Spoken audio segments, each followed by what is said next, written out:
There's a reason people react to INFJs in ways they can't fully explain. Before an INFJ says a word, their presence shifts the atmosphere.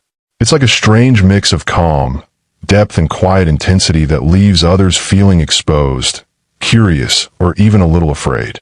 It's not because INFJs try to be mysterious or intimidating. It's because their energy naturally uncovers what others work hard to hide. If you've ever wondered why the INFJ aura feels so unsettling, so magnetic, and so impossible to ignore, this video will take you deep into the truth behind that unforgettable presence. If you want to truly understand yourself and unlock your full potential as an INFJ, check out the INFJ Purpose Compass today. The link is in the description of this video. There's something about the INFJ aura that unsettles people long before they can put words to it. It isn't loud, forceful, or aggressive. In fact, it's the opposite. It's quiet, perceptive, and deeply penetrating. And that is precisely what terrifies people. Most people move through the world relying on a certain level of social fog. They expect that their insecurities, their intentions, their contradictions, their masks will remain safely hidden behind the noise of everyday interactions. But the INFJ aura tends to cut through that fog effortlessly, leaving people feeling exposed in ways they didn't consent to, even if the INFJ never intentionally tried to make it happen. What people experience first is the stillness. INFJs don't fill space the way others do. Their energy is calm, observant, quietly alert, and this can be extremely disarming to those who are used to social dominance, chaos, or surface-level connection. The INFJ aura doesn't chase attention, so people instinctively feel like they're being evaluated, not judged, but seen. And being truly seen is far scarier than being judged. Judgment can be dismissed or argued with. True perception cannot.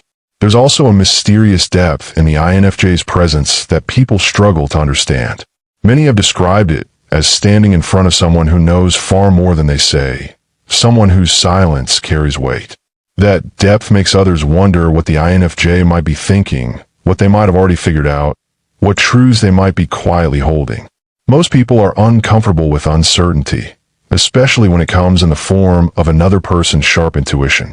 With an INFJ, they can't predict the outcome of the interaction, can't read what the INFJ is picking up on, and can't shake the feeling that the INFJ knows something they don't. This creates a subtle tension, even fear, because we tend to fear whatever we can't understand or control. The INFJ aura also terrifies people because of its moral clarity. INFJs carry a natural sense of inner conviction, a kind of invisible backbone that doesn't need to be announced. Even without saying a word, their presence often makes dishonest, manipulative, or morally flexible people feel uneasy. It's the same tension someone feels when they're doing something wrong and suddenly a priest, therapist, or wise elder walks into the room, even if that person never utters a single disapproving word. The INFJ's internal compass is felt, not spoken, and those who operate in gray areas instinctively recoil from it. They sense that INFJs can't be easily fooled, flattered, or manipulated, and that truth is intimidating. Another aspect of fear comes from how intensely INFJs notice things. They pick up micro-expressions, emotional shifts, inconsistencies in speech, changes in tone, and the tiniest signals of discomfort. Most people aren't used to being around someone so emotionally observant.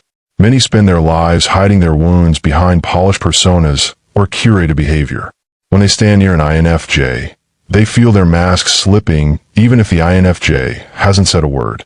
The aura alone creates a kind of involuntary honesty, like standing in front of a psychological mirror that reveals more than you intended to show.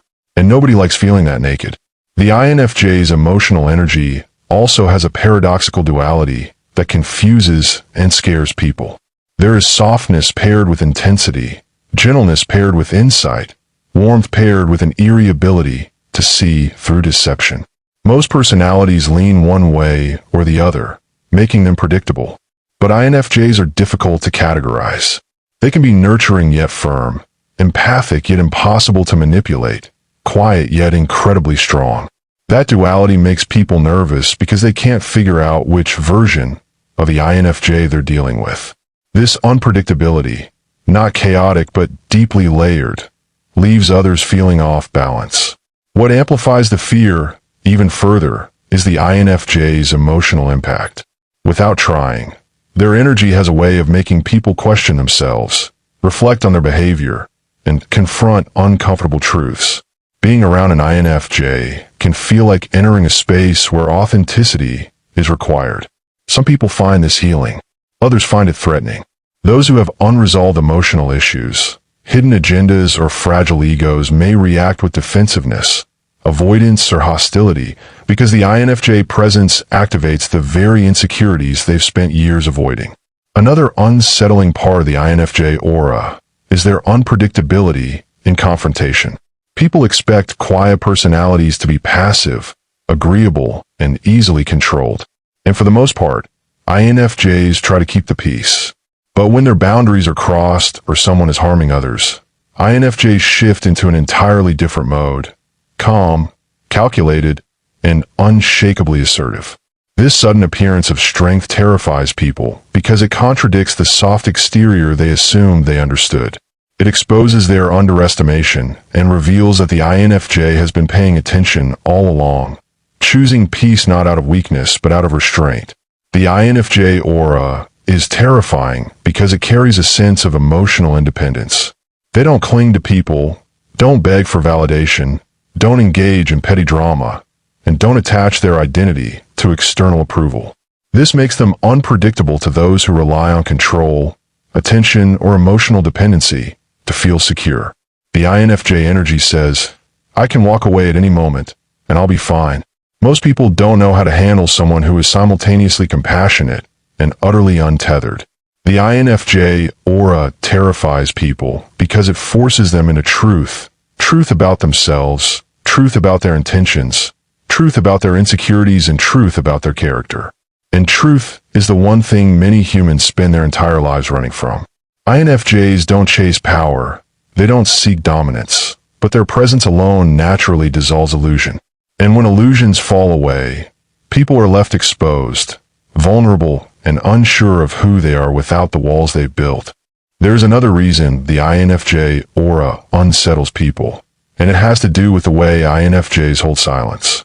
Most people use silence as empty space, a pause, a gap, a moment to fill.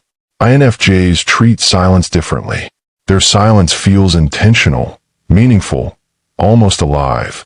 It creates a strange pressure because people suddenly become aware of their own thoughts, motives, and contradictions. When an INFJ is quiet, it's not passive, it's perceptive.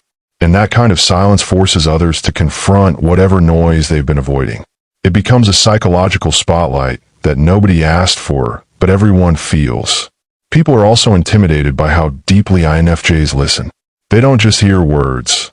They absorb emotional tone, hidden tension, unspoken meaning. In a world where most conversations skim the surface, being truly listened to feels unsettling, almost invasive. Many people aren't prepared for the level of emotional nakedness that INFJ listening creates. It makes them feel as though the INFJ can hear the parts of themselves they've never said aloud. That depth of listening is rare, and anything rare tends to frighten people who are used to being misunderstood or only partially seen. Another intimidating quality of the INFJ aura is the way they instinctively detach from chaos. Some people thrive on drama. It makes them feel powerful or relevant. But INFJs have a quiet immunity to emotional manipulation. They can sense when a situation has strings attached, when someone is baiting them for reaction, or when an emotional storm is being created to control the environment. Instead of being pulled in, INFJs simply withdraw their energy. This confuses and frustrates people who depend on chaos to maintain influence. They don't understand why the INFJ won't engage, why they won't be provoked, why the usual emotional hooks don't work. That emotional untouchability can feel threatening to those who rely on instability to maintain power. The INFJ aura also terrifies those who seek validation through dominance. Many individuals subconsciously look for people they can overpower, emotionally, intellectually, or socially. They mistake INFJ gentleness for vulnerability, thinking they've found someone to control. But the moment they attempt to assert dominance, they discover an unseen strength beneath the INFJ's calm exterior. The INFJ won't meet force with force. They meet it with clarity, boundaries, and a quiet refusal to bend. This moment of unexpected resistance is jarring. It reveals that what they interpreted as weakness was actually composure, and that realization destabilizes people who need to feel superior to feel secure. Another reason people fear INFJs is the way their intuition anticipates behavior. INFJs often predict patterns before they unfold, sensing emotional shifts or hidden motives long before evidence appears. They might respond to someone's intentions rather than their words, which creates a sense of being figured out far too quickly. People who operate with hidden agendas feel exposed. Even honest people can feel unsettled, not because they're doing anything wrong, but because they're not used to someone understanding them without explanation. It creates a feeling of emotional transparency that many don't know how to handle. There's also a quiet sovereignty within INFJs that others find unnerving. They move through the world guided by something internal, something not easily swayed by trends, validation, or peer pressure. Most people unconsciously take emotional cues from those around them, but INFJs generate their own emotional weather. This independence can make others feel both drawn and intimidated. The INFJ doesn't follow the collective energy, they stand slightly apart from it. That self-driven clarity can trigger insecurity in people who depend on external approval to feel grounded. Being near someone who doesn't need the world can make the world feel strangely inadequate. People also fear the INFJ aura because INFJs don't reveal themselves easily. Their inner world is layered, private, and protected. While they can understand others with ease, others struggle to understand them. Humans fear what they cannot access, and INFJs remain emotionally, intellectually, and spiritually vast beneath the surface. This creates an aura of mystery that many find magnetic, but also unsettling. They sense depth, but cannot map it. They sense complexity, but cannot navigate it. And the inability to fully grasp who the INFJ truly is often leaves people both curious and afraid. INFJs can remain calm under pressure. Where others panic, overreact, or crumble, INFJs become oddly composed. Their energy stabilizes, their intuition sharpens, and their presence becomes grounding. This can terrify people who expect emotional chaos to be reciprocated. When someone refuses to mirror panic, it disrupts the emotional script. The INFJ's calm reveals the irrationality of the situation, and people who rely on emotional turmoil to control outcomes suddenly lose their power. That calm feels supernatural to some, unsettling to others, and deeply threatening to those who weaponize fear. The INFJ aura instills fear because INFJs have a way of ending things decisively. They may give endless chances, endless empathy, endless understanding, until the moment their internal line is crossed. When the INFJ cuts someone off, the detachment is complete, silent, and absolute. People fear this because INFJs often leave without chaos, without drama, and without emotional debris. They simply withdraw their presence, and the absence is felt profoundly. The same energy that once made others feel seen, safe, and understood now disappears without warning. That level of emotional finality terrifies people who assumed the INFJ's softness meant permanency. The INFJ aura frightens people because it exposes everything artificial and amplifies everything real. It dissolves illusions, resists manipulation, mirrors truth, and remains untamed by external pressure. People may not understand what they're feeling, but they feel it intensely. The unsettling recognition that some energies cannot be controlled, deceived, or fully understood. The INFJ aura emerges from empathy, depth, and inner conviction.